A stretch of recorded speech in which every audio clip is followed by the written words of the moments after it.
క్రియాయోగ శ్వాసలు ముక్కుతో చేయాలా? నోటితో చేయాలా? అది అడిగారు. మొదట్లో మీకు కూడా నేను ఆన్‌లైన్‌లో చెప్పినప్పుడు తీసుకోవటం నోటితో, వదలటం ముక్కుతో అలా చెప్పాను. తర్వాత 2 కూడా ముక్కుతే అని చెప్పాను. అంటే 2 విధాలుగా అంటే కొద్దిగా కాన్సంట్రేషన్ విషయంలో గానీ, కంఫర్ట్ విషయంలో గానీ, ఏవో కొద్దిగా కొన్ని మైనస్‌లు కనపడ్డాయని చెప్పి అలా మార్చాము. అది నేను మార్చిన తర్వాత నాకొక వార్త తెలిసింది. ఆ వార్త ఏంటంటే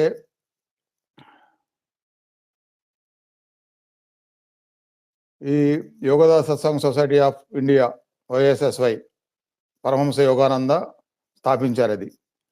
స్థాపించింది అమెరికాలో ఆయన ఇండియాలో కొంటే